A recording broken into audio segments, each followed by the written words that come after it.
little bit nervous. I didn't feel nervous until I saw the wall of cliffs. I thought, oh yeah, right, I'll be jumping off that then, won't I?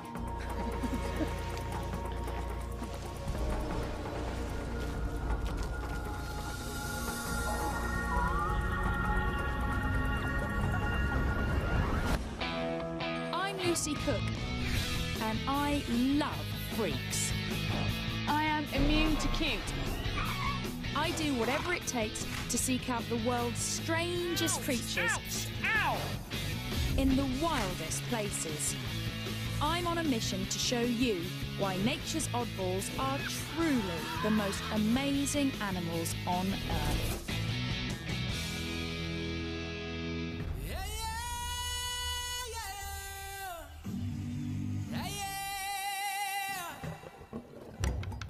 Every year, 8 million tourists flock to South Africa to catch a glimpse of the animal world's superstars, the so-called Big Five.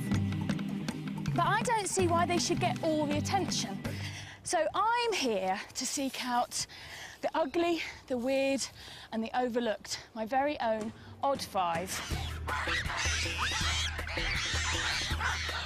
They're animals so bizarre that their strange looks and habits are getting them into trouble.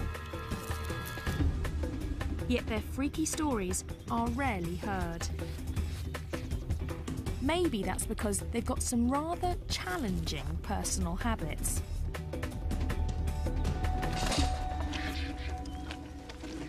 Like vultures that feast on dead and sometimes decomposing bodies. That's half a cow. It's a little bit smelly as well, I should add. But this gruesome diet is now killing some Cape vultures. Look at the wingspan on that! They're being accidentally poisoned. This couple takes in the victims and nurses them back to health. Here we go. Dinner time.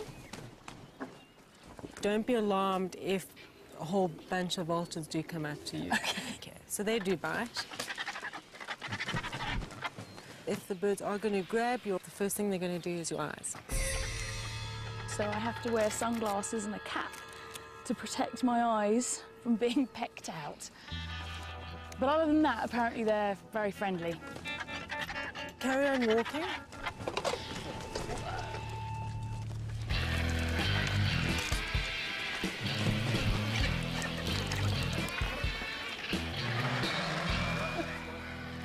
I love all the argy-bargy. Hissing and strutting and posturing. Just careful, careful, careful. Just had a finger. That is not for tea. Ayla over there, her speciality is to go in and quickly grab the liver. She loves the liver. Really? Just like Hannibal Lecter?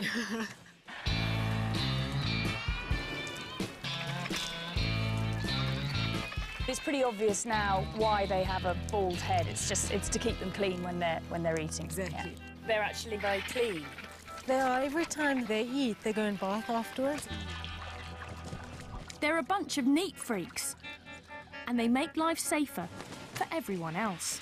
There could be anthrax, botulism, all sorts of nasties in that carcass. They don't get sick because they've got such an acidic stomach that their poo is a disinfectant. Theoretically, you could eat after a vulture's pooped on your hand. I'm not quite sure I'll do it. You've got to practice what you preach. You can't go around telling everybody they can use vulture poo as disinfectant and not have tried it yourself. That's a theory. The bird's stomach acid counteracts natural poisons, but not man-made ones. And that's the problem for many of these birds. A lot of farmers lace carcasses with poison in the hope of getting rid of problem animals like jackals or caracals or cheetahs. And vultures are the ones that end up locating the carcass. Now, after 8 months of rehab, 2 lucky birds are ready to return to the wild. We're going to go and try and catch a vulture. We're after that bird right in the middle. Okay. On top. Yeah. Now we'll have a good idea how he flies. Here he Check his goes. flying. He's flying, looks okay. So I'll walk towards this way. Lucy, if maybe you walk close to the perch. Okay.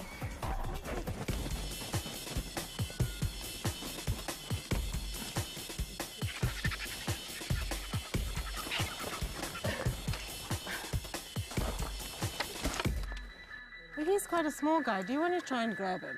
All right. From that way. That's okay. it, yeah. And the most important part is not to let go of the head.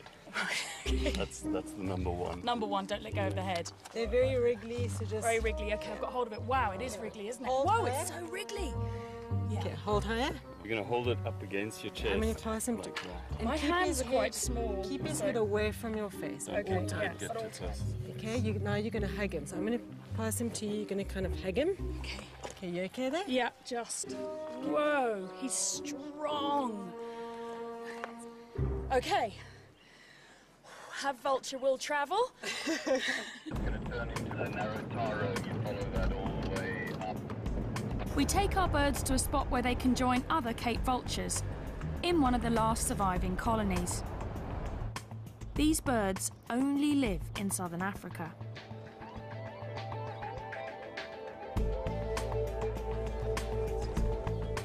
Let's give these birds their freedom then. Cool. Here you go. Time to go. There you go. Look, it's time to be free.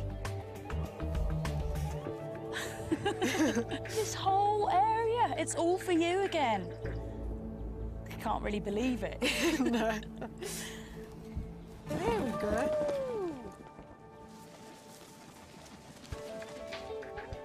Straight off and heading for home.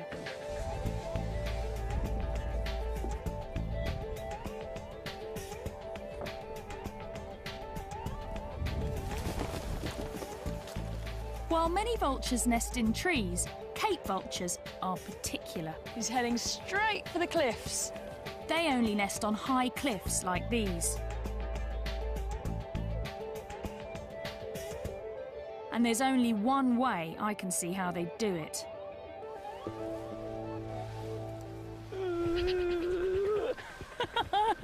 I'm a little bit nervous.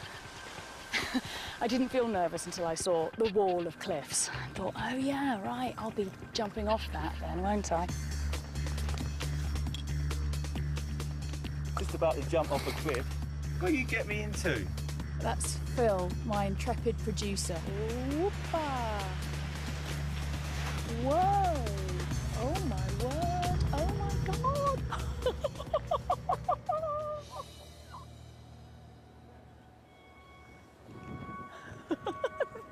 They're gone, and there's two vultures. What people know about vultures is that they're fantastically ugly, but what people don't really know is that they're the world's highest flying bird. And in fact, one vulture even crashed into a jet at 37,000 feet. I'm hoping we don't have to go that high. We won't be going that high, will we? No, not today. You promise? Okay. Paragliding reveals how surprisingly curious and social the vultures are. You can see the birds coming out and joining them already. Oh, wow. They get to know you and they actually enjoy flying with you, so they'll follow you around. To sort of play with you. Yeah. Combination of nervousness and excitement, the likes of which I haven't had ever, I don't think. All right, we're gonna go, Okay. and let's go.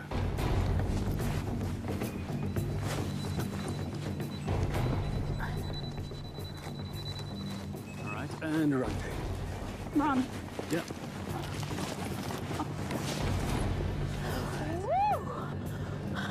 All right, well, how does that feel?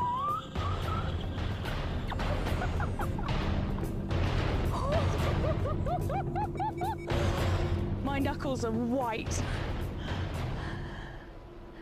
It's incredible though. And there are the vultures.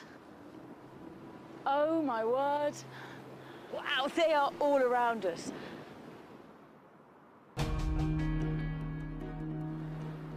And they do seem like they're hanging around with us, enjoying the ride.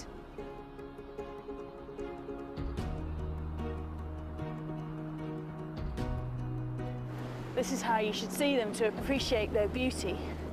And their extraordinary skills. So this is the perfect introduction to South Africa.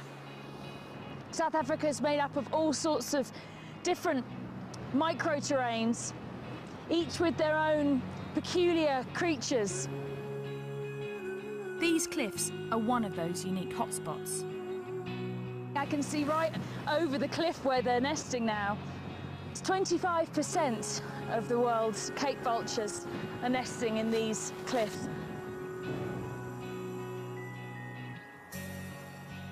Vultures are paying a high price for their taste for dead flesh.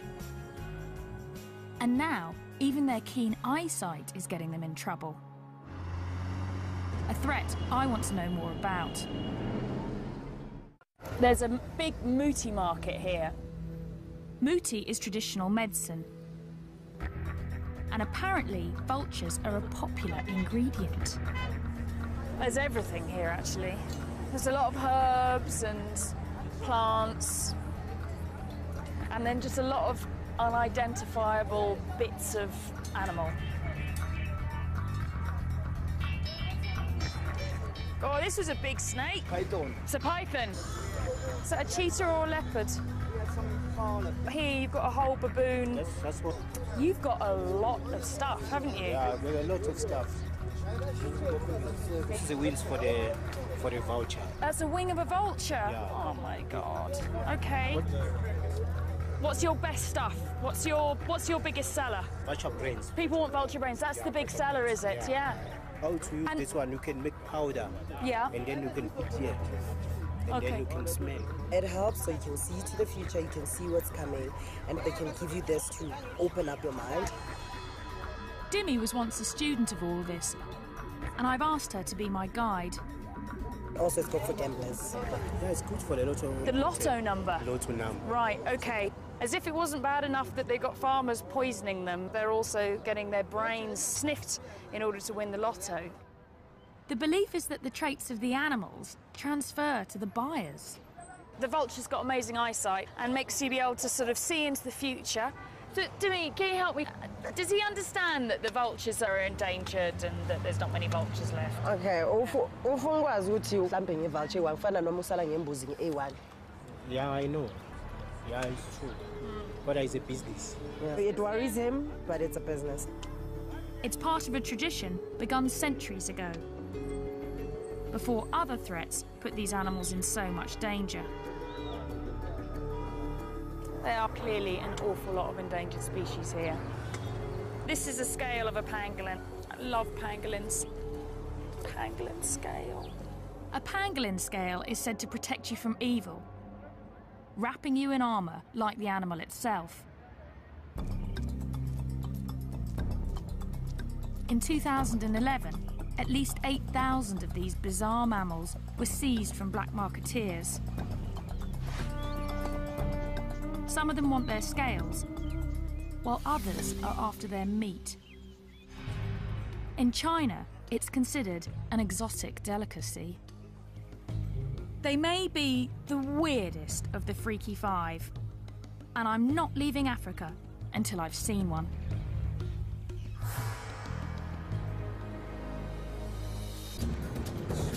Finding a pangolin is turning out to be a real challenge.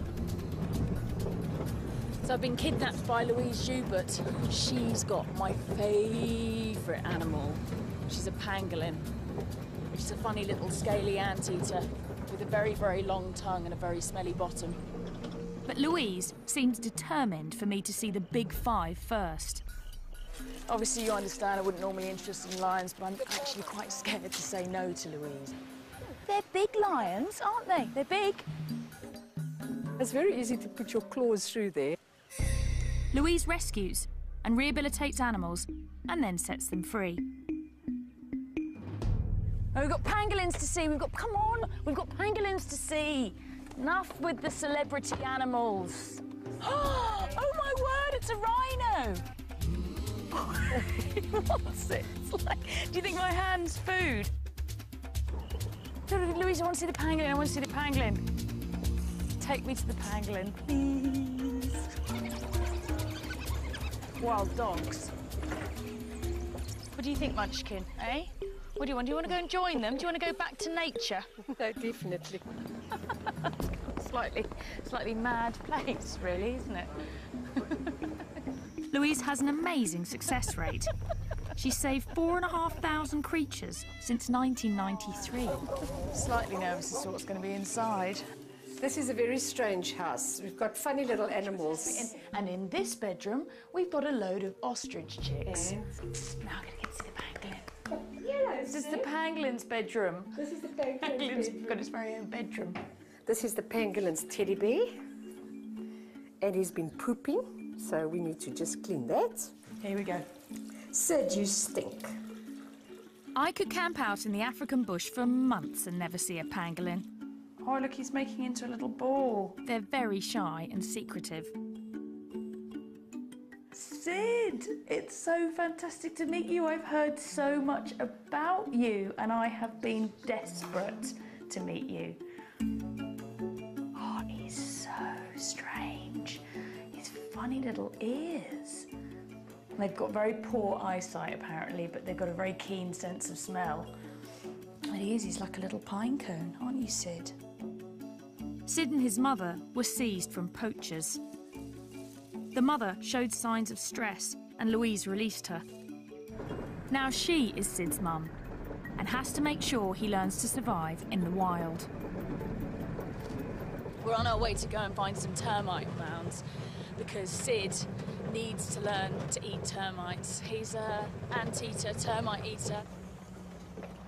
You reckon this is a good one? Pangolins are super specialised for eating termites, with sticky tongues as long as their bodies, and claws that can dig through concrete. Those termite mounds are really hard, so you can see why he needs to have these really big digging claws. We might have termites in there. Yes. Oh. Am I doing this right? Yes, there's the first termites coming out. There's one there. Oh, come on, yeah. I know you don't want to be eating his breakfast. OK, let's try the termite, Sid.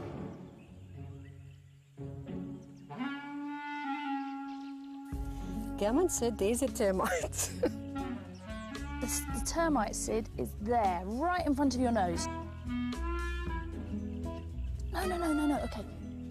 It's there. There it is. Look. Look there. Look. Look, termite. That way. Possibly still too small. We don't even know which particular type of termites he likes, or ants, or whatever, but we'll find out. Yeah. Soon, Sid should be able to sniff out termites from hundreds of metres away, and hopefully other pangolins. They communicate to each other by leaving scents from a gland in their bottom. And that's how it smells very bad to humans, but it probably smells fantastic to other pangolins. And so this just must be a crazy amount of new smells going on out here. See how he can curl like that into a ball? That's their defence, is that he can curl right up like that. It's the perfect time for Sid to start hunting for termites. They're emerging from their underground hideouts because the rainy season is starting. Look at that, big storm. But I'm afraid the weather will send the next of the Freaky Five running for cover. That's that pre-storm wind, here it comes. It's been so hot all day, and now this wind started up, and that always means, yeah, I can start to feel it now. It's suddenly the temperature has just dropped. I might go inside the car, actually. And now there's a hailstorm. Even the weather's odd. And it's going to make finding the crazy lizard I need to see next a little bit insane.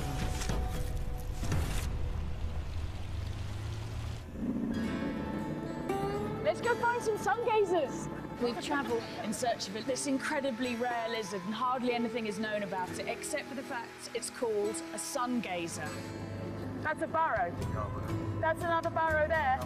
My guess is that means it likes to gaze at the sun. What? Oh, lightning! There's no sun gazers, but there's a lot of lightning. If we were looking for lightning gazers, we would have chosen the perfect day. Sun gazers sell for crazy sums on the illegal pet market. Rain! Rain! And I want to see what's making them so popular and getting them into trouble. The lizard guys are here. I've got 3 experts to help me coax a sun gazer out of its hole. He's shivering. It's shivering shit. I know how you feel. Shivering shiver, Lucky Lucy. Yeah, exactly. We can try and call them out, if you want. Do you do the call of the opposite sex? Yeah. You've got to have a very sexy call, haven't you, to get that sun gazer out of its hole today? It's coming out. No way.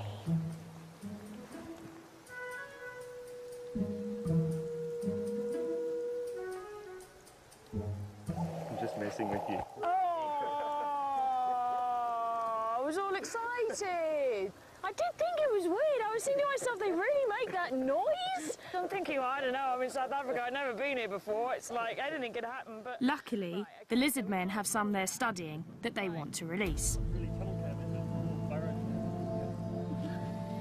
In this bag, the Holy Grail, the famous sun gazer lizard. Wow, he's cool. Look, he's so thorny. She. Look at her. These sharp spikes help make the sun gazer a hit in the pet trade. They're there for protection. These spines, these are the occipital spines, and these are what they stick into the roof of their burrows, so they can't be dislodged. I see, so their defence is to sit in the burrow with the head down, the tail sticking out, and then if a meerkat or something comes along and tries to yank one out, these spines around the head yank on, and then they can't pull them out. The burrow's also for defence. And we want to return this girl to hers. There it is. This one's a really nice hole. I would like to live in there. Would you? No, look at it. I mean, it's got a nice runway. It's well furnished. Not too long grass. What, 2 bathrooms? These guys want to learn as much as they can because no one knows how many are left in the wild. This lizard is only found in this tiny area, isn't it? They're found only in the South African highlands. They're very rare. They look incredibly fierce, but they're really very passive and easy to handle. It's a recipe that some exotic pet owners can't resist. Look at these spines and look at these spikes. They're like living dragons, really. There's nothing else that looks like this. Apart from you this morning when you turned up with your hair, actually. You looked quite like you'd styled yourself like a sun gazer. You know, you say owners start looking like their pets, then you start looking like your study animal after OK, well, listen, madam, you're going to go off and you're going to find yourself a boyfriend and make lots of little baby lizards. Go! On your marks. Get set. Go! Go on, girl. Go on. Yeah. You like lizards quite a lot though, don't you, Shiv? Very much. Yeah, because I've seen your earring. Bit of a giveaway. Yeah. When you get into a project like this, you want to be the saviour, kind of. I think you'll be the saviour of the lizards. Well, I hope so.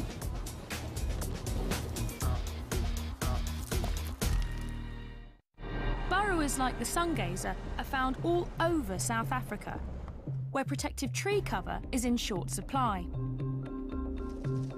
There's the aardvark, an anteater with the snout of a pig, the ears of a rabbit, and the tail of a kangaroo. They can weigh as much as a human.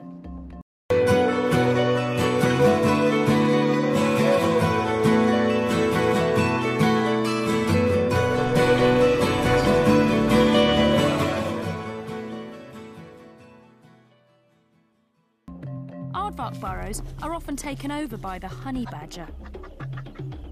But the honey badger doesn't give a damn. He's such a badass. But for one of South Africa's oddballs, its protective burrow is turning into its tomb. You won't believe what I'm going to do.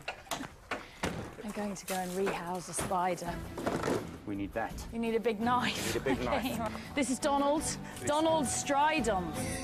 And Donald's the patron saint of this spider. We're going to do some aggressive research. Aggressive research? We're going to need the relevant equipment here.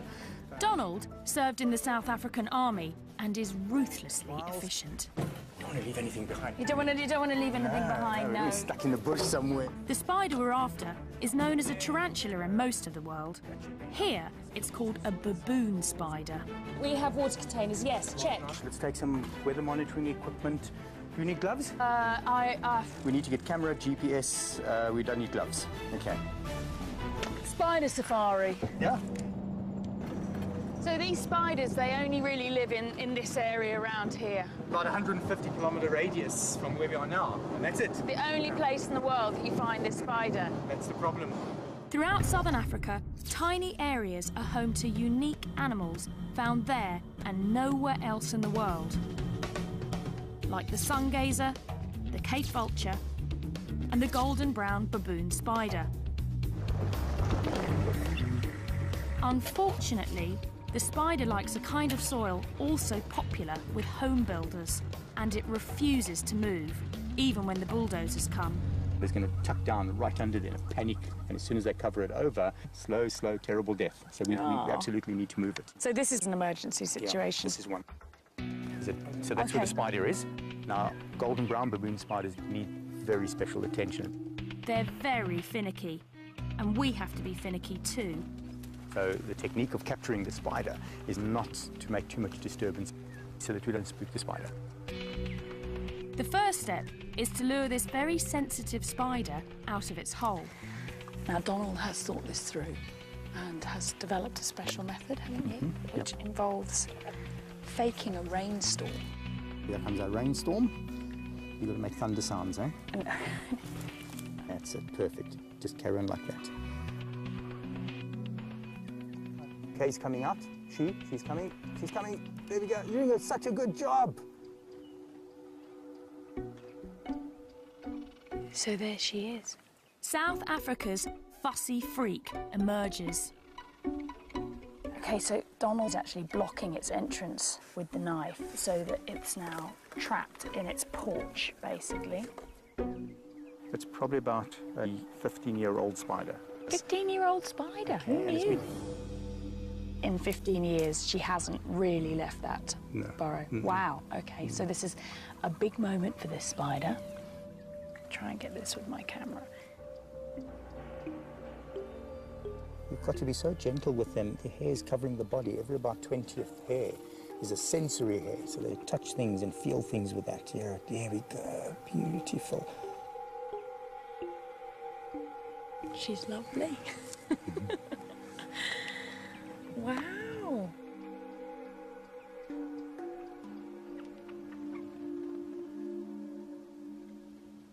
She's kind of on your hand already. Is she really already? Yeah, you hardly feel it. I can feel it, yeah. Wow. I'm slightly worried she's going to run into my shirt sleeve. She won't run too fast. How long does it take for the spider to build this hole? It took it about 5 to 7 years.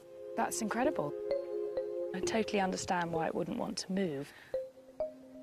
The hole is the spider's life's work. It won't simply dig another once we move it. So that's half the job? Less than half. We need to get a mould of that hole. If you don't shake it properly, it doesn't foam nicely. Yeah. Now Donald is making it his life's work to figure out exactly what the spider likes. That's it. Ooh. Okay, we need to get a GPS reading here. We need to get weather conditions. Donald's quite serious. 24 degrees, 22 minutes. Yeah. So how many spiders do you think in total there need to be relocated here? Well, looking at the map and how many houses are going to be built here, with each house there could be at least maybe 2 or 3 spiders. So multiplied by 200, 300 houses. It's a lot of work. Donald could end up doing this 1,000 times. Meanwhile, our finicky baboon spider still needs a new home. We should use this area. This is our spider's home. This is what was underneath.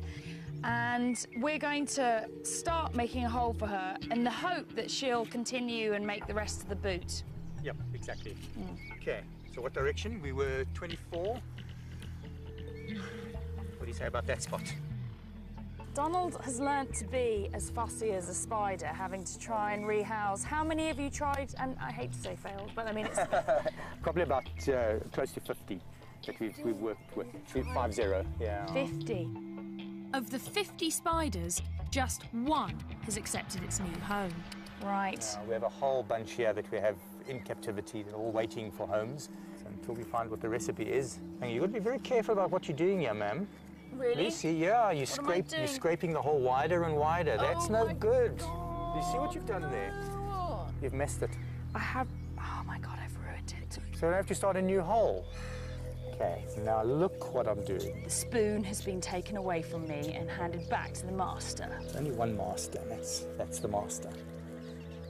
Such love. Would you like to do the honours? I would love to do the honours. So I'll just put it straight into your hand. Okay. She is a really beautiful spider, actually. Okay, so I'm going to try her face first. Oh, let's see if she accepts it. Look, you got a look, new home. You just realise there's something there. There's something there. So you can just guide her. You'll have to guide her because it's not at home. She can accept into it. Your hole. Hey, she's accepting it. Well done. Excellent. That's so cool. I'm so happy. If all goes well, she'll be here for another decade, where her reclusive life won't get her into any trouble. Well, only another 999 to go. I'm betting Donald will move every single one.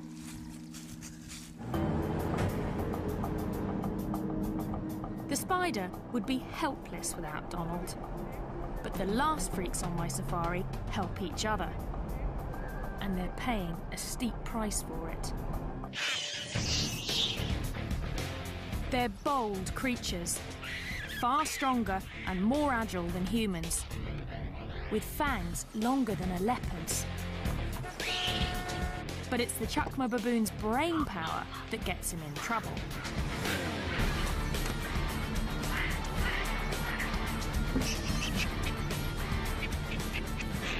They can work together in raiding parties of as many as 100.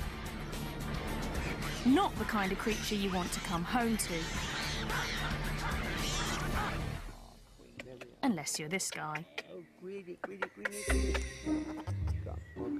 Yeah, that one looks like he's really quite pleased to see me. The penal display. Just go inside. Go inside? Yeah, okay, all right. Hello, guys.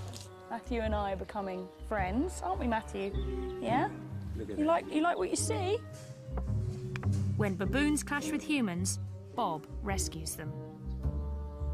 Hey, you are a naughty baboon. Yeah, you are a naughty baboon. Yeah. I've only just met Bob, but he seems to be half baboon himself. I've been crapped on. Oh, God. Once you're back home, you're going to miss the smell. Really? Do you know what, Bob? I struggle to believe that. So where did these babies come from? Matthew had been saved from a tribal medicinal trade. Others were orphaned when their mothers were shot. They've had a narrow escape, haven't they? Today, many of Bob's baboons are supposed to go back to the wild. But it's something he's never tried to do before. I'm going to help relocate almost 20 baboons. It's an event Bob has worked towards for decades, as he's learned to forge rescued animals into one cohesive troop. It's a massive day for Bob today. Like a sort of baboon wizard, he's collected a group of unloved baboons that have all come from different horrific situations and rehabilitated them here. And today's the day that we're going to dart them and move them to their new enclosure. It's the final step before these exceptionally smart animals are released for good.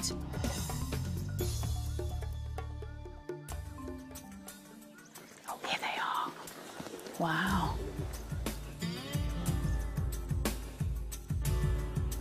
Look at these eyebrows now. Yeah, his eyebrows are wagging up and down. Yeah, we believe that they are real psychological experts. Make eye contact and they can read your soul. Scary prospect. Baboons are very social, but creating a troop from scratch is not easy. You need the right mix. After years of trial and error, Bob's finally found it. Just recently, this group has come together to raise their newest member. There she is now there. You can see her there with a baby. You can see Daisy with a baby, yeah. When she came in, she was exactly the size of a baby. No, yes. Really? Yeah, now she's going to be... I want to cry. I was going to say, Paul. She's going to be released now with her own baby. Oh, that's amazing. It's going to be an intense day. Now we have to outsmart them. Easier said than done. Know that they're very intelligent. They will know quickly what we're up to. And you must be alert. They are potentially very dangerous animals. Okay. I feel quite nervous, actually, because these are big animals. We don't want things to go wrong. First, we lure the animals into a smaller enclosure to sedate them. It's great. Look at that. It's great. Is he going to go in? Looks like a shoulder. He's gone in. One of the lead males that we really wanted to get into the cage early on, we've got him in the cage. Then we get Daisy and the baby. Come on, two more, just two more. Two more, okay. There you go. Got it? Yeah. Try. We've managed to get 8. 8. We've got 8. Good.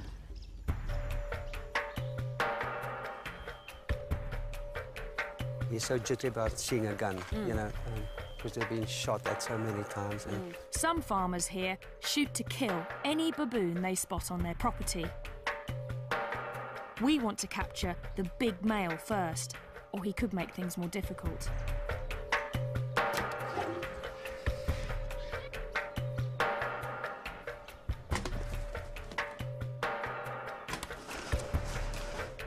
It's really tense. Go for it. Baboons are known to form really strong friendships. I think it's very sweet the way they're all cuddled up next to each other to go to sleep. OK, so now they're under. It's safe for us to go in. To get to the sedated animals, the team has to enter the larger pen, where the rest of the troop is anxiously watching. We're going to get them out as soon as possible. But stand by, Lucy. If something happens, you must pull at the door. OK.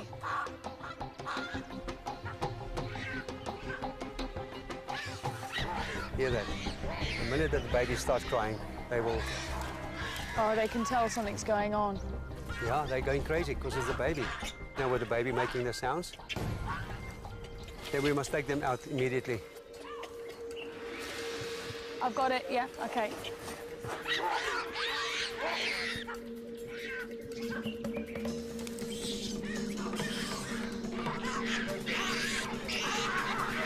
We take away their leader, and the troop really goes berserk.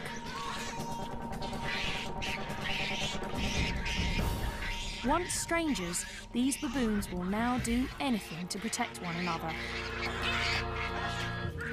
And that includes taking us on.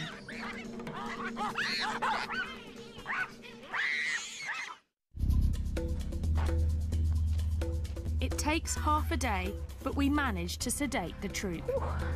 OK, there you go, Bob. Let go. Let go. Yep, OK. He's left a message behind. Okay.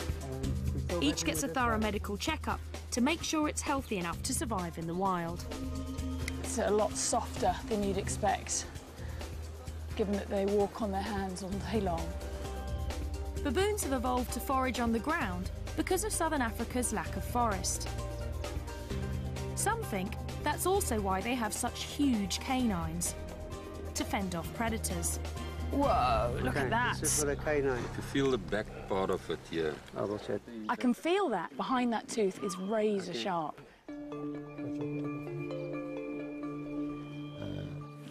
Wow. Okay, can you hold it, please? Oh my word. You got? Yeah, I've got him, yeah. Okay. At last, they're ready to go. So we're putting the baboons in these boxes so that they can be easily transported to the site where we're going to release them. What's going on, eh? You and Mum are going to wake up somewhere completely new and then you're going to be wild. You're going to grow up to be a wild baboon. Yeah, that is. Okay, there we are. Right. Well done. First stage, all good. Bob has found the baboons a home on a nature reserve 80 kilometres from the nearest town. This is the new home. Have you chosen baboon heaven? Absolutely. This is the ultimate baboon habitat. Yeah.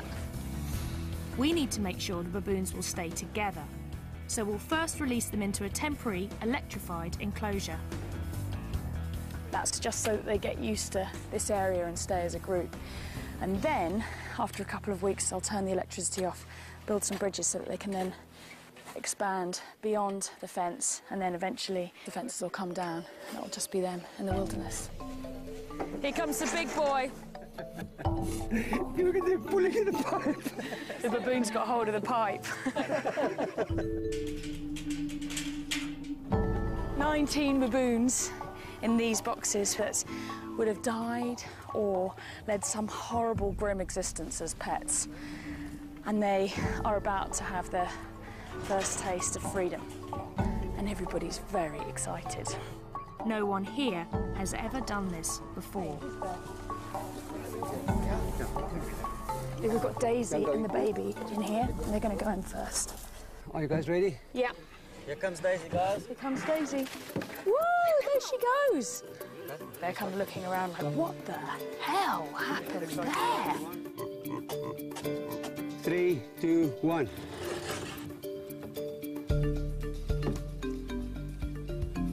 Look at that. Emotion is running very high. Yeah. There you go. Yes, look at that. These ones are lively. It's not just the humans who are emotional. The baboons in there can see that there are other baboons that are free on the other side, so it's all getting a lot more exciting now. Wait, there's a baboon coming. Ooh, very quick, very quick, quick, quick, quick. We released the entire troop without a hitch. 2 more happy customers. Well, almost the entire troop. He's not going quietly. We've got to get Matthew out. Whoa! Whoa! Are you ready, guys? This is the alpha. Look at that. He's the last one. The last one to go out. Yeah. Look at that side, Lucy. Look at them. They are all happy. They're really happy, aren't all they? the talking going on there. It's like the first step into the big world. Yeah. A new world for them, a new experience and freedom. Everybody thinks their society is based on aggression, but it just isn't, is it? It's not. It's not. It's about care. This is a group of animals that come from as far as 1,000 kilometres away from each other, and yet they form this incredibly tight family group now, and they'll do anything to protect each other.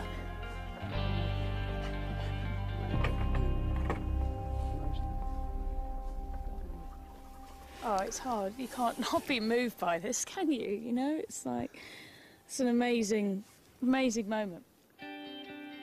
To survive in the bush, these baboons will need every bit of their extraordinary ingenuity. But here, they'll be far away from the human influence that turns their strange asset into a liability. Like the rest of South Africa's Freaky Five, their oddness works in this wilderness. And it's here we can see they're all as wonderful as they are weird.